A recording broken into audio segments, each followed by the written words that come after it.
DA নিয়ে আবারও খুব গুরুত্বপূর্ণ আপডেট। ডিএ মামলার রায়দান নিয়ে বড় বার্তা। সরকারি কর্মচারীদের জন্য যা বলল confederation of state government employees. Lakh lakh রাজ্য সরকারি কর্মচারী চেয়ে রয়েছে সুপ্রিম কোর্টের দিকে। সকলেরই একটাই প্রশ্ন, ডিএ মামলার রায় কবে সামনে আসবে। মহার্ঘ ভাতা বা ডিএ মামলার চূড়ান্ত রায় গত বুধবার সামনে আসার সম্ভাবনা দেখা দিয়েছিল, তবে তা হয়নি। তাহলে আর কতদিন অপেক্ষা করতে হবে? রাজ্য সরকারি কর্মীদের উদ্দেশ্যে বার্তা দিলেন কনফেডারেশন অফ স্টেট গভর্নমেন্ট এমপ্লয়িজের সাধারণ সম্পাদক মলয় মুখোপাধ্যায়।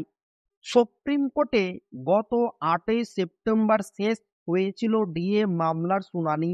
তবে রাজ্য সরকারি কর্মীদের ডিএ বা মহার্ঘ ভাতা মামলা শুনানি শেষ হলেও রায়দান এখনো হয়নি। বর্তমানে হার্ড অ্যান্ড রিজার্ভড রয়েছে। গত সপ্তাহে বিচারপতি সঞ্জয় কারোল এবং বিচারপতি প্রশান্ত কুমার মিশ্রের স্পেশাল বেঞ্চ গঠন হওয়ায় ডিএ মামলার রায় প্রকাশ পেতে পারে এমন সম্ভাবনার কথা বলা হয়েছিল।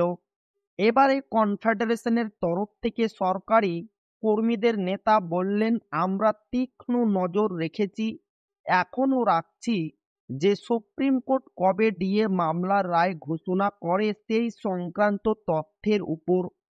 এবার ইনফরমেশন শুধুমাত্র ওয়েবসাইট, সেটা রাতের দিকে বেরোয়।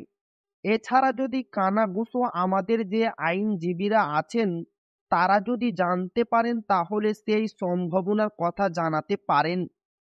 তো এই ছিল ডিএনএ খুব গুরুত্বপূর্ণ আপডেট যা আপনাদের মাঝে শেয়ার করলাম। তো ভিডিওটি ভালো লাগলো অবশ্যই আপনার বন্ধুদের শেয়ার করবেন যাতে তাদেরও উপকার হয়। তো আবারও দেখা হবে ডিএ রিলেটেড খুব গুরুত্বপূর্ণ ভিডিওতে।